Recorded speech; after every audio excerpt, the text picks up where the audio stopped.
Hey guys, it's Lavetta.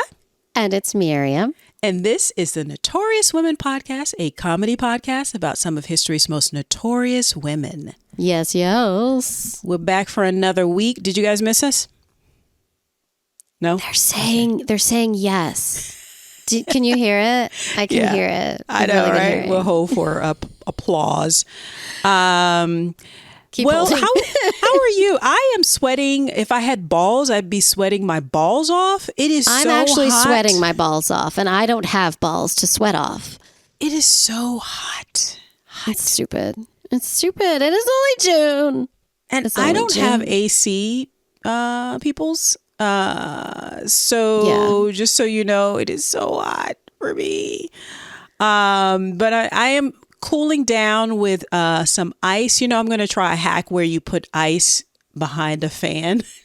Have you ever tried that hack? Oh my God, I haven't, but I wish I knew about it when I lived in New York City all those years. Oh, I heard someone talking about New York City. And for those of you who've never lived in New York City, New York heat in the apartments is either you're freezing or it's Mother Africa. Yeah. There's no in between. Yeah. No, you are in Arctic or Africa. Pick a continent and there you will be. There's no winning. And then you die on your way to the train and then you freeze your way to where you're going once you get in the train.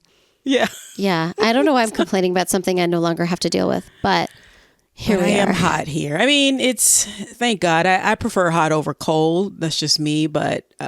Same. Because you can dream of a pool or a beach, right? You might not be there. You might be like, I'm weeks away from there. But you can eat ice cream and think about it. And that might come true.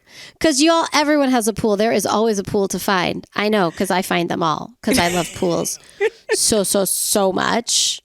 There is a pool. Yeah. Sometimes you have to become friends with people you don't like. That's, you know what? I mean, isn't that the LA way? You got to do what you got to do. Okay. Also this week, I wanted to remember we're reading some of the from the 5-star reviews that we've gotten on the in the Apple Store.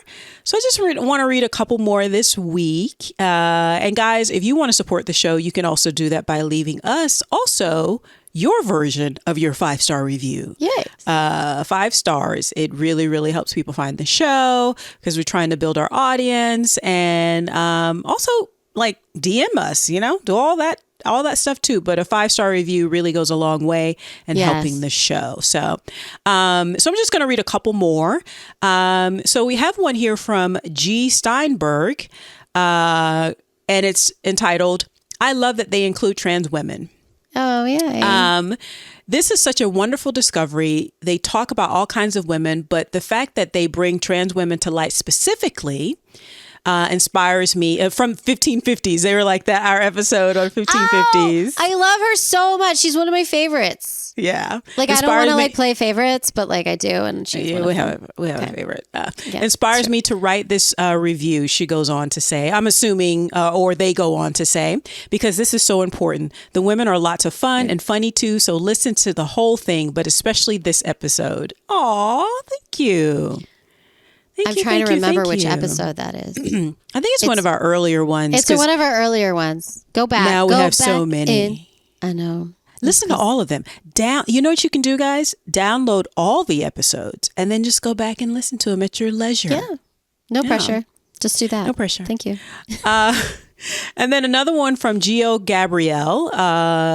The title is Love. Thank you. Oh. And Gio Gabrielle goes on to say, love the banter between the two friends and the stories they tell about notorious women. Yes. Then we also have one here from Pilates Bridge 1234. So one of your folks. Oh, one of my people. Who says, I wonder who. Oh my God, so funny is the title. Oh, what'd you say? I said, I wonder who. And I'm thinking. Yeah. So Pilates Bridge 1234 says, oh my God, so funny is the title. And then it says, this podcast is so much fun. Seriously, these ladies have so much chemistry and I feel like I'm right there in the room with them. Kind of wish I was. I've learned a lot too. And I'm super looking forward to more. Keep them coming, please. Yeah. Oh, we wish you were here too. Thank you so much. Pilates Bridge 1, 2, 3, 4. And guys, again, if you want your review read on air, you can do that by going to the Apple Podcasts app store. I don't know, platform, apparatus, thingy, room, thingamajig, and leave us a 5-star review as well. And as we've done that, let's move on. Let's get started. Okay. I am first this week. And I had no idea. I'm continuing the theme of Black Music Month. I'm actually obsessed with this theme, and I'm so excited. I did not tell Miriam about my theme that I was doing this month, so she's just like, whatever, Lavetta. Yeah. I feel like I figured it out after last week. I was like, wait, got it. Okay. So my, hold on for just a second. I'm forever like adjusting this thing. Okay. So my Notorious woman this month, to round out the month of June is Celia Cruz. Celia Cruz! I said that wrong, but I love, oh my God, I'm so excited. Celia Cruz. Yes, this is so much fun, AKA the Queen of Salsa. Yes. I learned so much from this, and oh my God, we've been so blessed. But anyway, let me get into it. There's a lot she had in the over 60-year career. She's an amazing woman.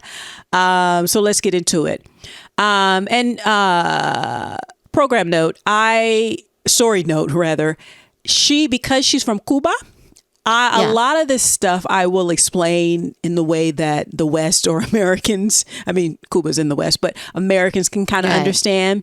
But if there are any Spanish speakers out there, particularly people from Cuba, please, if you want to write in and correct us if we got anything wrong, because I'm sure there might be some stuff I got wrong. But she is a queen. You guys are going to love her. She's amazing. So let's get into it. Okay. Celia Cruz was born Ursula Hilaria Celia de la Caridad Cruz Alfonso. Love that for her. I know. Amazing. Love that. On October 21st, 1925 in Havana, Cuba. Her father, Simon Cruz, was a railway stalker, and her mother was a housewife. Her mother, Catalina Alfonso Ramos, was a housewife who took care of not only Celia and her 3 siblings, Dolores, Gladys, and Barbaro, but also extended family. So all in all, in the Cruz household, it was reportedly 14 children. No. Yeah. No. 14 children. Her mother needs a vacation. Yeah, well, when there's that many children, the other children help out, which... Yeah, they do. That's what Celia did. So according to her mother, Catalina, Celia began singing at around 9 or 10 months of age. So she began singing often in the middle of the night. One of my nieces used to do that to kind of soothe herself. And she's a great singer, my niece. I just want to say that I used to do that too. But it did not work out for me in the same way that it worked out for Celia. Okay. Well... but you became, you got in those musicals, baby. You became a hand after all. So. I hit some of those notes sometimes. Yeah, on occasion. So, because again, there's 14 children in the house. So being one of the older children among 14, she would often sing cradle songs to put the little ones to sleep. Oh, yeah. So that's like her contribution to the household. Now, by the time she was a teenager, she had won many musical talent shows, because often if you're a singer, you have a good voice, people encourage you to do this kind of thing, and it helps build kids, confidence. So but her father was not so happy about this, because they're traditional. It sounds like they were probably poor to working poor or working class people. Right. Basically humble background. Her father was like, also they were Catholic, so her father was like, no, you're gonna become a teacher. You're gonna grow up, go to college, and become a teacher. Very respectable. Get married and exactly, because again, this is 1925 that she's born in. So in the 30s, he's like, no, that's what you're gonna do. Now, despite also her father other objections, because again, they were Catholic, she learned Santeria songs from the neighbor. Now, Santeria is an Afro-Caribbean religion that developed in Cuba during the 19th century. It arose amid a process of basically, it's like a combination of the Yoruba religion of West Africa, the Roman Catholic form of Christianity, and spiritualism. That's cool. I like that. Some people say it's the equivalent of it. Again, this is my American explaining, is like hoodoo, because people think voodoo is like not voodoo is actually, and hoodoo is actually a religion. People don't realize that it's actually a religion, and it's not just like the devil kind of thing. But so Santeria would be like a combination equivalent to that, but it's like an actual religion, right? Like if you learned about voodoo from 1980s films, then maybe you don't exactly know what it is. I am a fine example of someone who doesn't exactly know what it is because I watched movies in the 80s as a child. Okay. Yeah. So, and again, it's not the complete equivalent, but that'll give you an idea of what we're talking about. So that is why her father, who's like a Catholic, is like, no, that devil worshiping kind of thing, that kind of thing. Stop playing D&D. That's, Even though Catholicism, Christianity in general, has some like pagan elements to it. The body of Christ, you drink and eat bread. That's a little paganish. I'm just this Jewish girl has zero opinion on the matter. Okay, but Christians are, if not anything, they are judgmental. So, Now in Santeria, diversity, there's like not one central kind of thing. It's not like the modern church or even Judaism is a very like structured hierarchical things. Santeria is not like that. So often even among practitioners, like their beliefs kind of differ, but the practitioners are even called believers. Oh. So basically she's getting in touch with her African roots because she's a Afro Latina, meaning she's black. That's what that means. And she is obviously, when you see her, you're like, oh, she just looks like a black woman. And then when she speaks, you're like, oh, she has like a very heavy Cuban accent. And yes, she's Cuban also. And she, so she's getting it. This is part of her like African roots mixed with, is like what we do in America. African Americans are not African. They're American because America is a melting pot. So in America, everybody comes from some other place. So we mix it all together and come up with our own culture. So Cuban culture is a very specific one. Afro-Cuban culture is a very specific one as well. And part of the Afro-Cuban culture is the Santeria element, even though everyone may not practice it, but they know about it. So anyway, so like Santeria, the music of salsa is also a reflection of this combination. So salsa, a good way to describe salsa is that it's like jazz in America. It only exists because of the people in that time at that place. So it's a combination of the drum element from Africa, because that drum thing comes from Africa, like it does here in the United States, but it's also European, classical music influences, as well as Native Indian, Native American, Native Cuban. It's a mixture, it's a melting pot, because Latin America is a melting pot. So that's what salsa is, but it's very fast and it's just fun. It's a fun kind of music, and it reflects this environment. So I just have to say that I used to teach Zumba.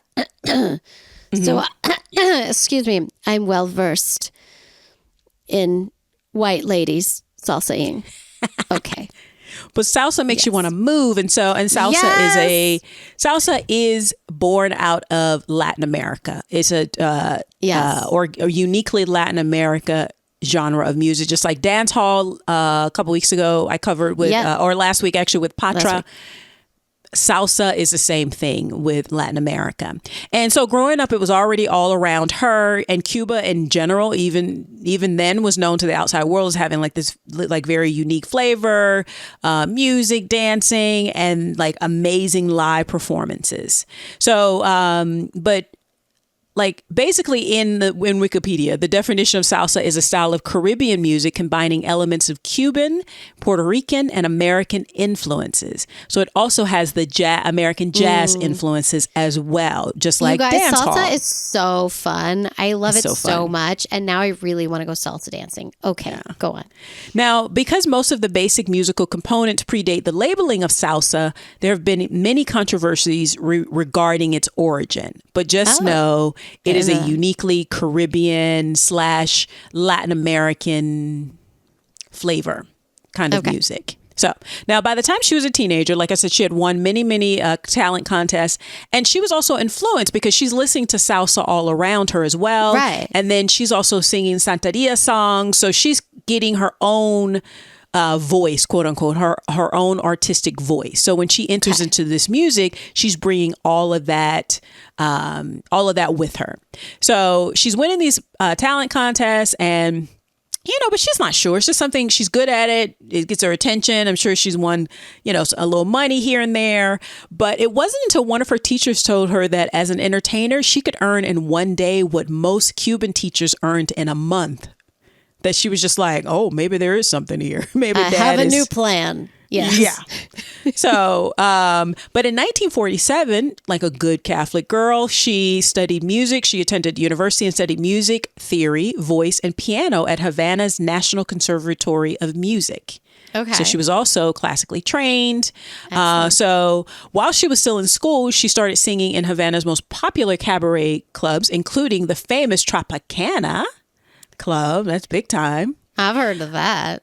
Yeah, it just kind of like bouncing around, being in different they call them orchestras versus like bands, and just trying to find her way. But her big break came in 1950 when the lead singer for Cuba Sonora Matancera left to go back to her native Puerto Rico. Okay. So it left a spot in there possibly for young Celia to step into. So she auditioned and was asked to join the group, making her the group's first Black front woman. Okay. And her first rehearsal, she met her future boyfriend and then turned husband, Pedro Knight, who was the band's second trumpeter. Now, in December of 1950, she recorded her first songs with the group, which were a resounding success. Okay. So she stayed with Sonora Matancera for 15 years. Oh, my God. They really? Toured around Latin America. She recorded over 188 songs with them, which included Cauca Mani Picao. I'm not pronouncing that right. I don't know what Mata that is. Sangarara. Burundanga, El Yerbero Moderno. Yep. She won her first gold record for Burundanga. And she made her first trip to the United States in 1957. So before that, the group would be on like Mexican television and like they'd be performing, but they would be on like television. And again, this is unusual to see a Black woman fronting like a mostly white / very light skinned Latin band. Yeah. So, and I saw one of her things from like the Mexican television performance. Oh my God. She comes out in like this. So imagine like a Supreme style hairstyle. Yes. With a long, like a Supreme style long wig, glittering, a long dress. And she comes out, she's all made up, and she comes out and she's dancing and she's singing, and her voice is so full and so dynamic. Yeah. She's just amazing, and she's just it's infectious. She's amazing when you watch her. You don't understand what she's saying, but you love what she's saying because it's amazing. I've seen like clips of her, and she is, I have no idea what she's saying, but I adore her. Like, amazing. She's just such a dynamic, like undeniable, like it's just amazing. You feel good watching and listening to her. It's just so great. So, like I said, in 1957, they came to the United States, to New York to perform. And then also during this time, like this 15-year period, she's touring, but she also became a regular at the Tropicana. So probably making more money. Yes. And they toured basically all over Latin America and eventually made their way into America. So now in 1959, Castro seized power at the end of the revolution. I wondered about and this. she was actually in Mexico touring at the time. Okay. So when she came back to Havana, it was in turmoil, but also everything was basically shut down. So she left. It was a very vibrant, musical scene, everybody out and about. And then after she came back, it was like basically shut down. And also her mother was sick with cancer. So she's a performer. So she needed money for medical expenses. So when she was offered a contract to perform for a few months, again in Mexico City, she accepted. So she left Cuba shortly after. And again, everything was unknown. She was with the band. With the band. Okay. So she wasn't sure she'd be able to come back home because, again, everything was kind of like unsettled like during that time. But she needed to go out and make money. So you take the risk, right? Because she can't make money if she stays there. No. Yeah. Sadly, after 1 week of arriving in Mexico, after a week, she received news that not her mother, but her father, Simon, had died. Oh, my God. Yeah. It didn't say, but, I can only imagine the stress, going through a coup and that kind of stuff was going through.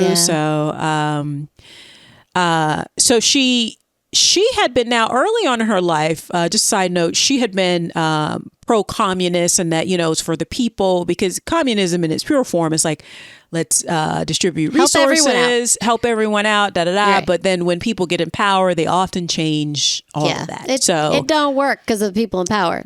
The ideas are good, but it doesn't work because the people have to execute it. So, but after Castro came to power and she saw how brutal the regime was and how they just shut everything down, she became more critical. And also she's older. So, you see things a little bit more, not like you make excuses, but things are not quite as clear as they are when you don't have to make a living and live in the real world. So you could just go to school. So because she became more critical of him publicly, they denied her being able to come back to Cuba. So they continued to tour on, and then she would send money back home when she could, and that kind of thing. Now in 1961, they finally left because it was a long-running engagement in Mexico. They finally left, and since they couldn't go back to Cuba, they actually went to the United States. Okay. Yeah. And so she knew that her criticism would not only just put her in danger, but her family. So she kind of tamped down on it, but also, while still remaining critical and just, she's worried about her family and her fellow countrymen. And so she eventually immigrated to the United States. Okay. During this time, she began performing solo without the group and performed at Hollywood Palladium here in Los Angeles and all over the country. In 1962, just determined to settle down and create some sort of life for herself, she bought a house in Fort Lee, New Jersey. Okay. And again, she tried several times to return to Cuba to see her sick mother, but the Cuban government just always denied her request. But finally, on April 7th of 1962, she received the news that her mother, Catalina, had died as well. So she was not able to go back at all. When she left that time to go out and make money, she hadn't been able to return. That's so sad. That's tragic. Yeah. That same year, on July 14th, she and Pedro tied the knot. Okay. Soon after that, she and the band had their first major tour outside of the Americas, visiting Europe and Japan, where she performed with fellow salsa superstar Tito Puente. Okay. Also, just to note, salsa is heavily, heavily male dominated, period. Especially during this time. She was one of a few female singers even known, but so it was heavily, heavily male dominated. So, but Tito Puente, we all know that name as well. And she also began in 1965 her solo career with her husband as her manager. Okay. Which worked out, by the way. Spoiler alert. It's not like Millie's husband trying to take over. Like, by all accounts, Pedro was like an upstanding like guy, like good husband, like by all accounts. Who knows? Marriage is difficult, but he, maybe because he comes from the same business also, like he was a musician. And it seemed like her talent's undeniable, and hopefully he didn't resent her for being so wonderful and actually just wanted to support his wife. It is not impossible for someone to love someone so much that they want just the absolute best for them. Let's Let's like talk about that. I think let's normalize that's fair. that. Let's normalize that. That's not how it should be. That's how it should be. And we have all these stories of that not happening, but like that could also happen. My husband, for example, is constantly telling me, listen, go get famous. I will raise our children. I will take them to the doctor. Sal just wants to be a house husband. I know it. Desperately trying to be a house husband. I will make you dinner every night and do the dishes. Please. And you know what? Most famous women are okay with that, honestly. Most famous and hardworking women are like, yes, that sounds amazing. But he's a writer too. So I was like, baby, we'll get so rich that we'll get the nanny. Okay, it'll be fine. Yeah. But you know, he's like, no one else is raising our babies. Yeah, of course not. No, Sal is wonderful. Right. I keep asking him if he has a twin brother. Yeah, he's looking. Or just a brother, and he doesn't. No, Still he just not. doesn't. Still no. Yeah, sorry. They are so cute, guys. So she, again, her and Tito, the combination of their talent and their skills was very successful. So she, as a solo artist, she also began touring, continued to tour with Senor Puente. And they actually collaborated on albums and just shows in general. During this time with Tito and her, she became exposed to worldwide audiences over many, many continents, along with salsa being introduced to worldwide audiences and as a viable, legitimate musical genre throughout the world. Again, it's wonderful. How can you not like salsa when you hear it? It's amazing. I think of salsa as just ubiquitous with music. And it's interesting to hear that like, oh, this is how it rose to prominence. In the 1960s. In the 1960s. So now their first collaborative album, Son con Guanguanco. I know I did not pronounce that right. You sound like you're speaking Japanese. I just want you to know that. I know. It featured a recording of Jose Claro Fumero's Garacha Bemba Colada, which became one of her signature songs. The two would go on to collaborate on a total of 8 albums together. Wow. Okay. Yeah. That's a lot. Now, again, when you watch her, she's electric. She's charismatic. She's just wonderful. Like she's undeniable. She has the energy of like a Tina Turner. Okay. She really, but she looks like Patti LaBelle.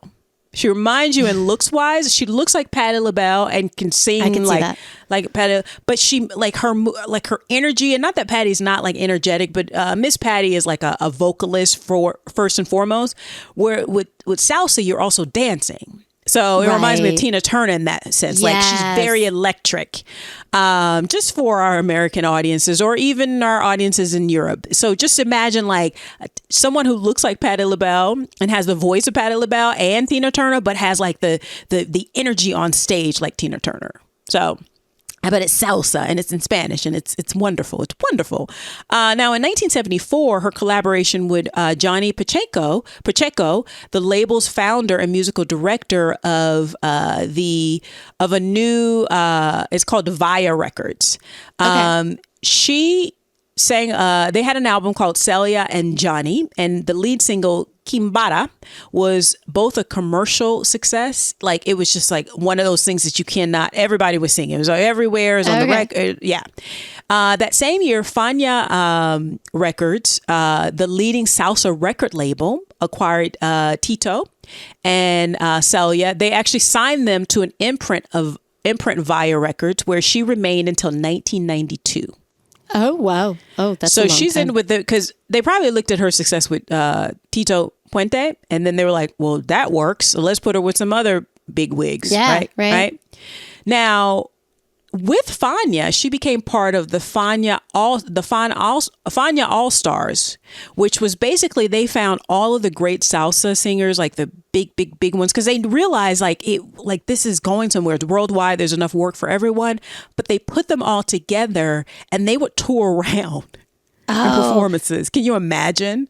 That's amazing. That reminds me of the Johnny Cash movie. Oh yeah. Right, when they did that in the South, they would have like I think it was a very common thing in music, just especially in the 60s and the 70s. And it's kind of like if Motown had all their hits together, all their stars together on one bill. So this was amazing. And they toured all over. She was the only woman on the tour in this group. What? Only woman. Even though there's other female salsa singers, but she was so popular and undeniable. And again, she's black. She's Afro-Latina. And obviously Afro-Latina. She's not hiding anything. She's proud of her Afro-Latina-ness. Like she's obviously, she's a dark-skinned woman. So is her husband. He's also a dark-skinned man. So they're obviously black people. So this is like extraordinary in many, many ways, in a lot of ways. But again, when you watch her perform, you're like, yeah, because she's undeniable. So now these performances, again, exposed all of them as well as salsa to even more worldwide audiences, including in Africa. Oh, awesome. Her performance in Zaire was part of the Rumble in the Jungle event with, was Rumble in Jungle is Muhammad Ali. Is it George Fraser or George Foreman? I can't remember. I think it's George Foreman. Are you asking me a question about sports? I know. Is that? But the Rumble in the Jungle was like, Muhammad Ali. It was like a big, like event, and it was in Africa. The title Rumble in the Jungle, like creating this event in Africa, calling it Rumble in the Jungle. There's nothing more American. There's nothing more American. It's very 70s, because right now that would not fly. God. Today, they would not. Absolutely. Nope. But she performed in, because they have musical performances where James Brown, all these black performers came from the America as well. But again, she's a black woman coming back to Mother Africa. So it's like, and again, salsa is just so undeniable. It's such great music. And so her performance is included in the film Soul Power, where you see this event. Now, cool. Also in the 70s, she recorded an album and began touring well into the 80s with Willie Colon.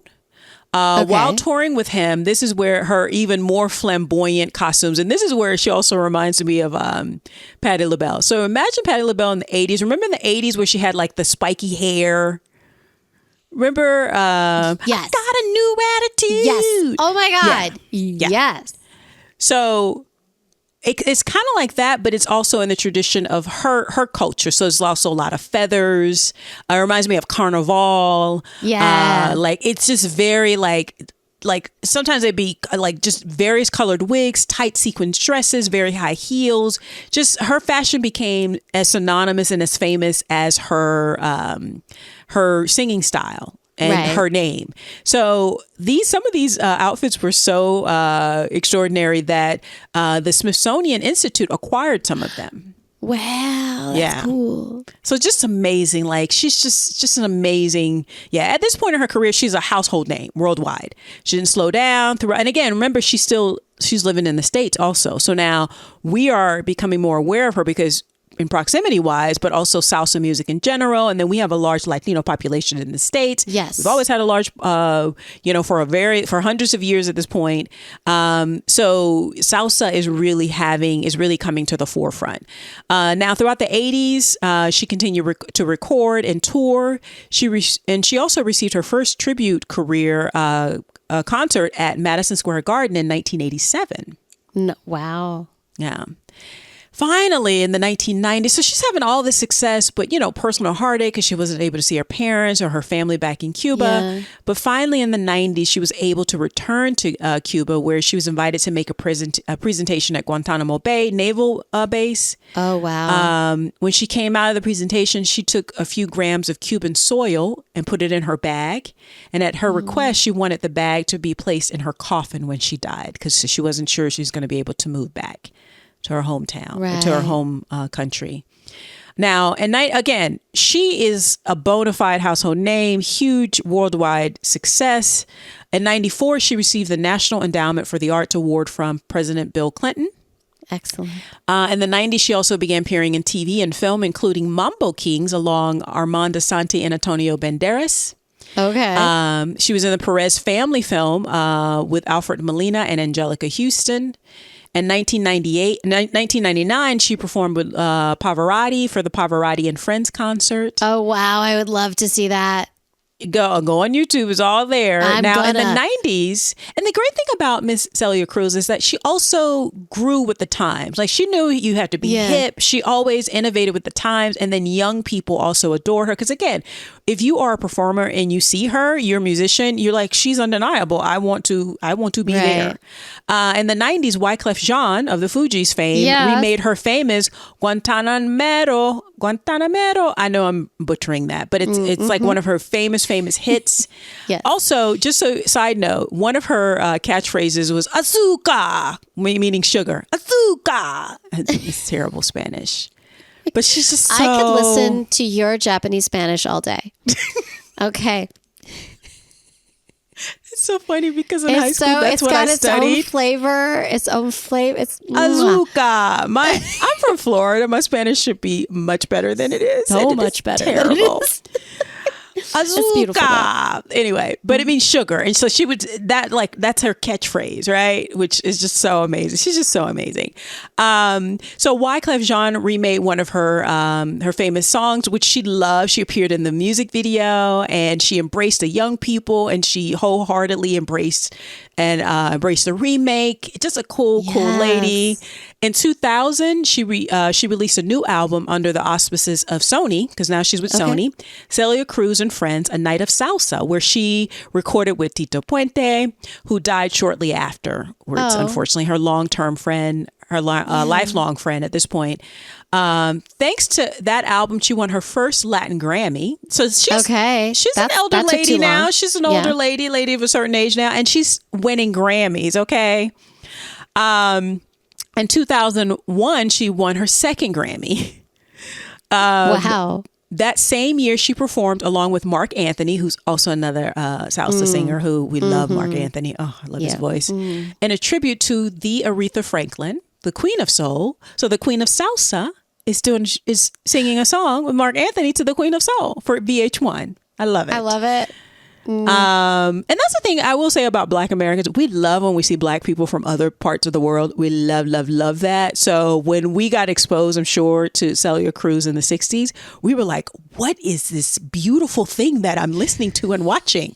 So it's just amazing that, because Aretha Franklin was not an easy person to please.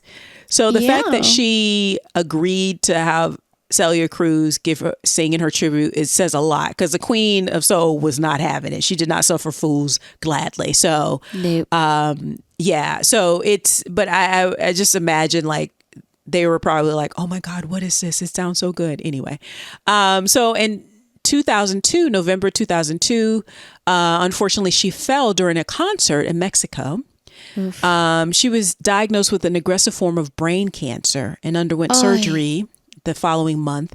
She was still confident that she was going to recover. She's like, I didn't shed a tear. And she finished recording her last album, Regala del Alma. Okay. In the following year, in February 2003, so about 2 months after her surgery, she appeared in public at the 45th Annual Grammy Awards to receive another award for the Best Salsa Album. Wow. In March of that year, the U.S. Hispanic Telemundo paid tribute to her. And it was called Celia Cruz Azúcar. Yes. So I love it. And it involved Gloria Estefan, Mark Anthony, La India, Gloria Gaynor, and Patti LaBelle, among others, who paid their tribute to the Queen of Salsa, the Queen herself. This was her last public appearance because unfortunately on July 16th, so that was about 5 months later, the great Celia Cruz died at her home in Fort Lee, New Jersey at the age of 77. At her request, her remains were transferred to Miami, which has a large Cuban exile population, for 2 days to receive homage of the Cuban exile admirers who loved her. And they finally returned and rested in Woodlawn Cemetery in the Bronx in New York. Now, reportedly, over 200,000 people came to pay their respects to the great Celia Cruz. That gives me the chills. Yeah. Now, the soil, remember the soil that she got during her visit? That was laid to rest in her tomb as well. Good. Over the course of her career, she had many, many achievements. I only scratched the surface of it, but some of them includes 23 gold albums. Yes. She has a star on the Hollywood Walk of Fame. Yes, she does. And she, along with another Afro-Cuban musician, Cacao, were inducted into the Billboard Latin Music Hall of Fame, the International Latin Music Hall of Fame, and she was presented with the ASCAP Latin Heritage Award, becoming the first recipient of the accolade. Wow. After her death in December of 2005, the musical Azúcar would open to honor her, and it had a world tour. I remember this. Yeah. Yeah. And it highlights important moments in her life and her career. It also had an exhibit that traveled along with it that included photographs, personal documents, costumes, videos, and music. As you can imagine, many schools and streets have been named in her honor, including a music school that opened in the Bronx named the Celia Cruz Bronx High School of Music. Yay. As well as there's a monument in Miami, in the Hialeah area of Miami, in Heritage Park. In 2023, last year, Rolling Stones ranked her as number 18 on their list of 200 greatest singers of all time. Nice. That's questionable. She probably should be higher up, but okay, Something she's like, on the list. I'll give her 6 or 7. Yeah, you don't she's have on the to list. make her number 1, but yeah, I agree. Now, in February also of last year, she was selected as an honoree in the 2024 American Women Quarter Program. So basically, there's I think it's like 4 or 5 women that are going to be Latinas who are going to appear on the U.S. Quarter. Yeah, she is the only Afro-Latina. She's the first Afro-Latina to appear, and they may be circulating already, but look for those. Maybe save one for the great Celia Cruz. Now, in closing, I don't want to underestimate her cultural significance and contribution to the world. One critic said that Celia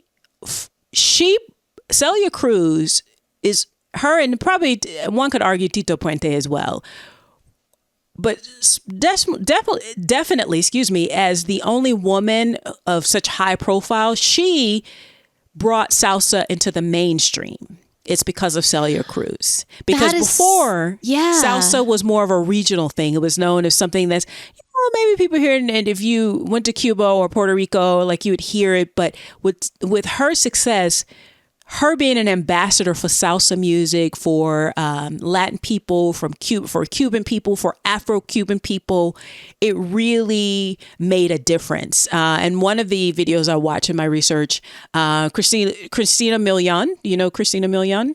She's a singer, an actress. She's Afro-Cuban. She's Afro-Cuban. Gina Torres is also Afro-Cuban. And before that, they said, she's an people actress, like Gina Torres. Yeah. Gina Torres was married to Lawrence Fishburne at one time, and she's been in The Matrix. She was in the Suits is the big thing that Suits. Suits was a big thing that she was in on television. But I love me some Gina Torres. Like, that is my girl.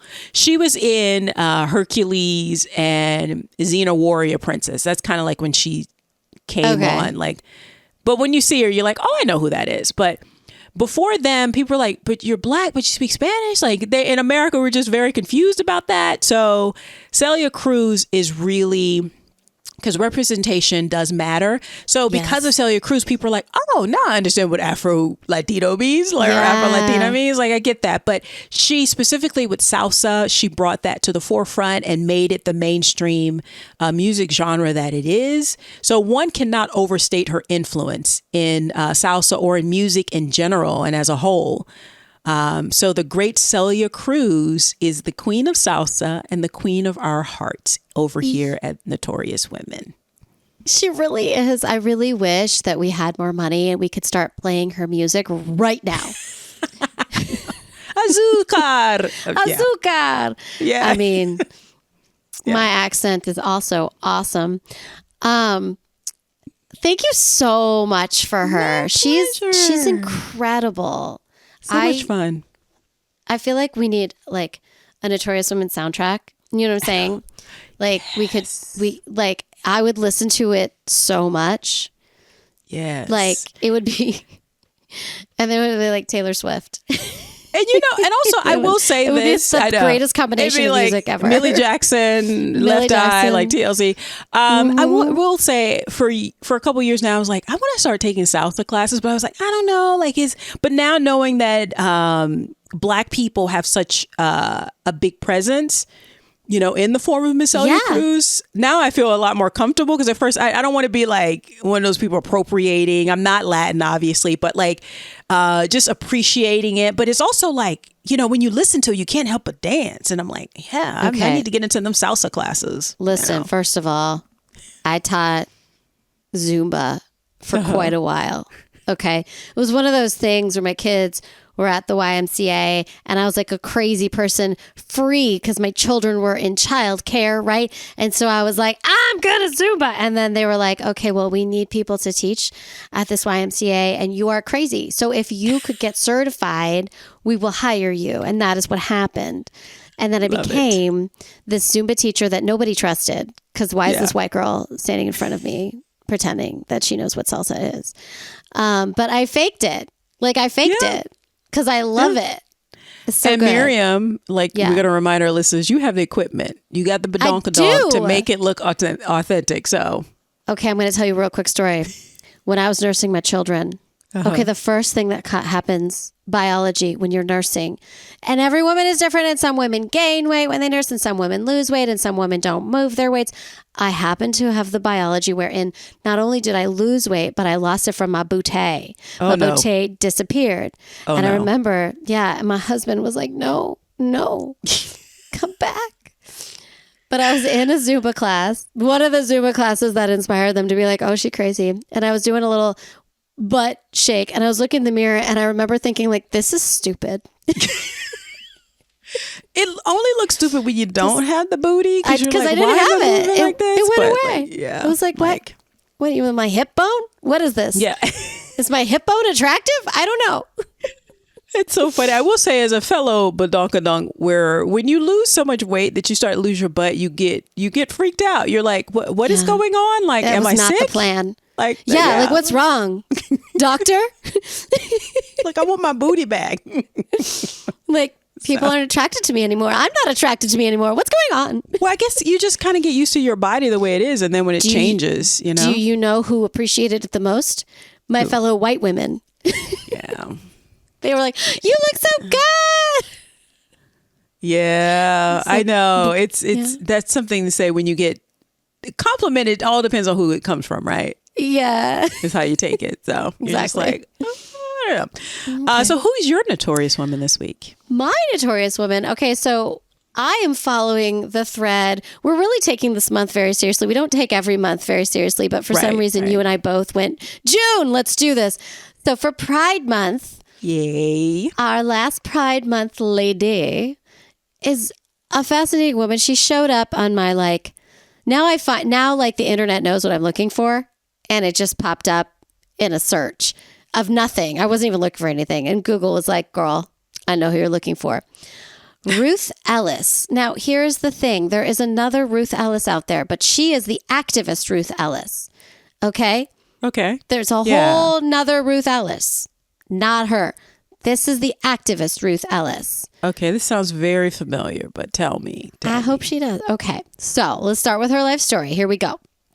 She was born in Springfield, Illinois, which is the Springfield I imagine when I watch The Simpsons, but that is not the point at all. I just wanted to share that. Thank you. On July 23rd, 1899.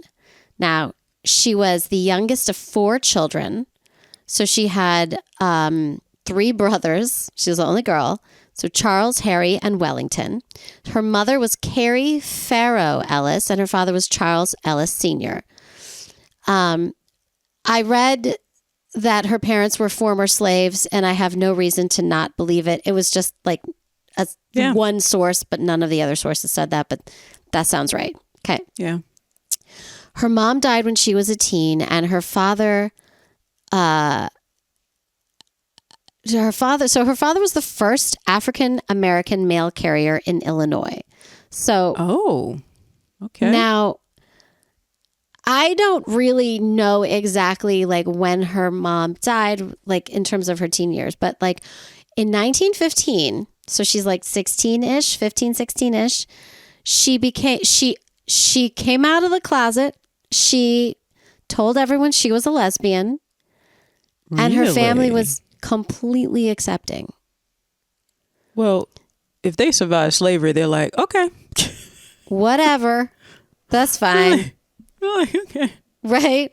Long as you're alive and eating every day and have freedom, you know? I feel like queerness is one of those things that back during that time, people were like, okay, that makes sense. It wasn't until we went to like, it's like we had the Puritans. They're like, no, wear anything other than a dress. And then we had like this sort of like, people like, oh, there's all kinds of people. Like, and then in ancient time, people were like, yeah, there's all kinds of people. Yeah, and then fine. the Puritans became like, nah. So it just goes back and forth. But I feel like I'm not that surprised at that, actually. I feel like we need more stories about this. It's kind of like the Celia Cruz's husband, who was just like, no, I'm going to manage you because I love you so much and you're so talented, and I'm going to make sure you get everything. Like, let's normalize that. Let's all the money coming in is one house. Okay, so you know what I'm saying? He's like, keep going, my beautiful lady. If he's a smart man, he's like, it's all coming into one place. So let's do this. Let's go on a European vacation for funsies because we can. You know, that beautiful lady, smart man. Yep. Yeah, very smart. So, and she actually, like I said, she came out of the closet, but she actually said she never came out, which I love. She's just always, she's just like, that girl's cute. I like her in a sexual way. I feel like your family members, because we know sexuality is not, sex is part of it, but when you're a child, like straight children, like don't know anything about sex. Like, you know what I mean? They're just children. Exactly. Like, they're just kids. So, but I feel like the elders can see it before you realize 100%. it, if they're paying attention. Oh yeah. Yeah. Right. So. Yeah. Like, exactly. And so it's like, oh, okay. Yeah. So she graduated from Springfield High School in 1919. At this time, fewer than 7% of African Americans graduated from a secondary school, which is crazy. Well, that's on purpose. Well, it's crazy that it was normal.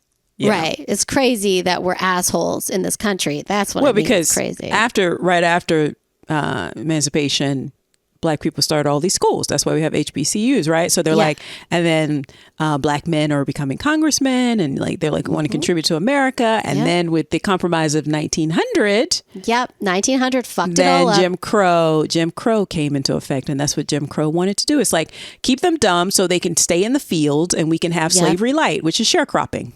Yep. Yeah. And that's like 1915, 1919. Those are like prime. This is when you had to drop out of school so you could help out, make money. Like you had to. You had no choice. So she was very lucky. She was very lucky her father was able to continue to be a mail carrier. Yeah. That helps. Yeah. Yeah. Yeah. Because, I mean, most if you could let your kid get educated, you would. Yeah, most parents would do that, but it's like if you need an extra body in the fields, that's what they got to do. That's what it is, right? Yep. So in the 1920s, she met. Her name is Ceciline Franklin. They called her Ceciline Babe Franklin, and she became the love of her life. Essentially, they moved in together, and then in 1937 they moved to Detroit. So she worked for a printing company before this. And then she moved to Detroit for a babysitting job to make more money. Now, more money for her, for a Black woman in America in 1937 was $7 an hour. And you know how I never look it up? I looked it up. That's $152.67 a week now. Wow. That was more money. You'd think it'd be the opposite, that she'd make more at the printing place. You'd think so, right? Yeah. No. But because she had this printing press like knowledge and like skills, she managed to get a job in Detroit at Waterfield and Heath, where she worked until she opened her own press out of the West Side home she shared with Ceciline. Ooh, I love this. So her printing business, it was called the Ellis and Franklin Printing Company, was the first woman-owned printing shop in the state of Michigan. Wow. Okay. Now let's talk about what she did for fun, because I love that subject. She danced and she went bowling. She loved painting. She played piano. She was into photography. Okay, so she was very artistic. And I think you're like, why are you telling me this? Because it's important to show that humans have humanity under every circumstance all the time. And we were talking about this earlier, like Black female joy, like it's triggering to a lot of people. Yeah. So I want to trigger people. Yeah. How dare she be happy? Right? And she did. Yeah. She had so much joy. And she was a Black gay woman in the 30s. Now, their house was known in the African American community as, quote, the gay spot. And like Wikipedia is like, I don't know if that's real, but Wikipedia can bite me. It's real. I believe it. Yeah, that sounds like something people would say word of mouth. Yeah, it was probably word of mouth. It was definitely a refuge. It was the central location for lesbian and gay parties, but it also served as a refuge for African American gays and lesbians. And she continued to support anyone who came to her with books, food. She helped send kids to college. She paid for that. And she spent her life being an advocate of gay rights, like, and especially for African Americans. So soon after her 70th birthday, because she was famous at this point, she would become a staple at the Michigan Women's Music Festival. Women for this festival is spelled WOMYN. Okay, yeah.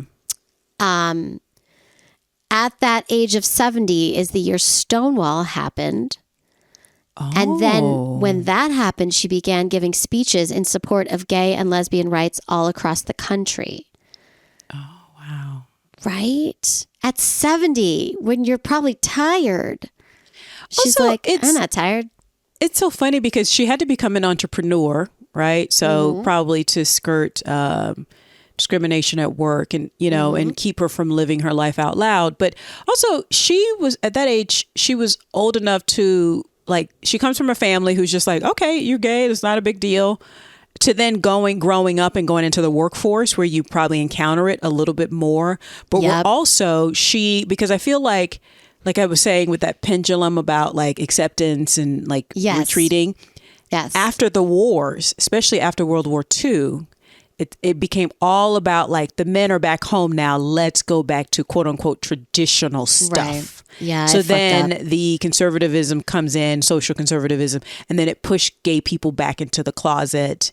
Whereas maybe they were a little bit more out, and rightfully so. And then there's also McCarthyism. Which was also used to root out quote unquote undesirables under the pretense that they're communists and enemies of the American government. So she's living through all of that. And then Stonewall happens when she's in her 70s. So she's lived through oh, we can talk about it again? Let's go. Again. Yeah. And it's interesting though, because in the 40s, you could be arrested for being gay. Yes. So it was one of those things where it's socially, it's not a big deal, but if they want to target you, they can. And you go to jail because you're gay. People don't realize, I want it the traditional way. You want the traditional way of your gay son going to jail because of who he is? Right. Go to hell. But is what I have to say about that. It's in people's heads. People can turn you gay. Didn't you know that? Forgot. I know. You know that? Well, it's because I saw a rainbow the other day. Now I'm gay. That's what happens, right? If that was possible, I would have become a lesbian a long time ago because it's rough out here in these streets if you're attracted to straight men. It's rough. As my girlfriend said, my girlfriend Yvette said, I was like, you got to get back there out in the pool. She's like, no, there's pee in the pool, Lavetta. It's too much pee in the pool. So. Oh, God, that's so funny. Yeah. Oh, come on. It's sanitized. Okay. When you have tiny babies, you learn that pee is sanitary or sanitized or something like that because you get peed on all the time and you have to you have to tell yourself that, like, to be like, it's fine, as you like try to burn your hands off when you wash them. That like it's fine. Especially not some strange man's pee that you you just met up at the Cheesecake Factory at. You're like, dude, I told her, I was like, I'm gonna steal that, but I'll give you credit. But then she's like, it's too much pee in the pool, Lavetta. I got to go back inside. So, so on her 100th birthday, yes, girl, she led and was sung "Happy Birthday to You" by the San Francisco's Dyke March of 1999. Now, she and Cecilene eventually did separate. Okay. They were together for more than 30 years. Wow. And then they separated like 4 years later. Cecilene died of a heart attack. R.I.P. Now, Ellis, so Ruth Ellis, the activist, had some heart problems, but wanted to spend her last days at home. So she did. She died in her sleep in the early morning hours of October 5th, 2000. Her ashes were spread in the next year's Women's Festival and into the ocean, the Atlantic Ocean off of Ghana.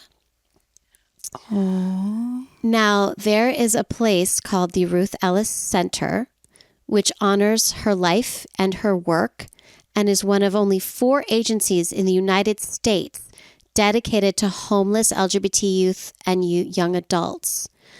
They are a drop-in center, the supportive housing programs, and an integrated health and wellness center that provides medical and mental health care. It's still thriving. It operates 5 main programs, including youth programs, health equity and outreach, formerly Drop-In, Center for Lesbian, Queer Women and Girls, supportive housing, community-based family support services.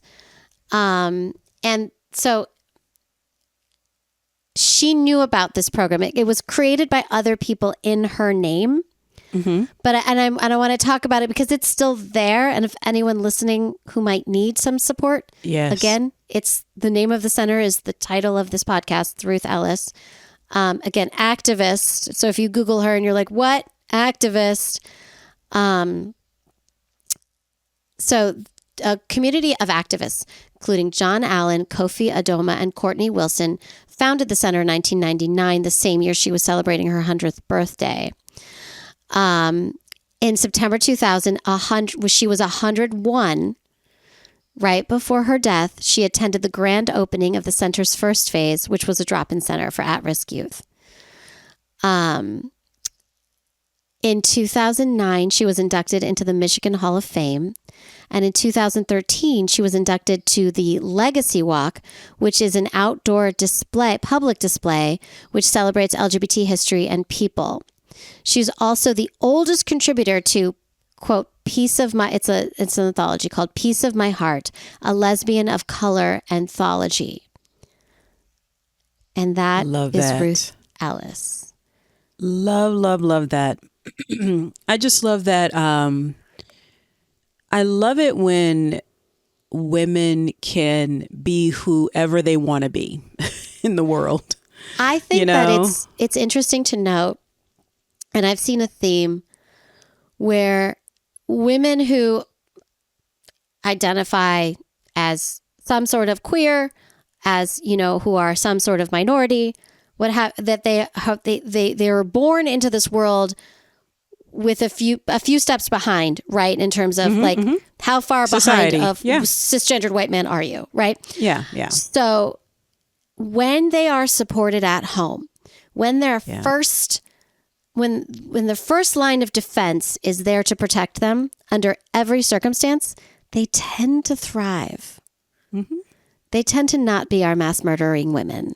Yeah. They tend to be the ones. Listen, don't be knocking a murderess in my presence. I apologize. I mean, sometimes motherfuckers got to be killed. I'm just saying. But I was disrespectful to you. I understand. But if they had more opportunities, they probably wouldn't be killing so much. I'm just... because think about it. In 1915, she's like, I'm gay. And her family is like, great. Okay. I'm a Black woman who's great. That's fine. Yeah. So she found her way and she knew her worth. So she was able to be like, you know what? I'm going to start my own printing press because y'all are assholes.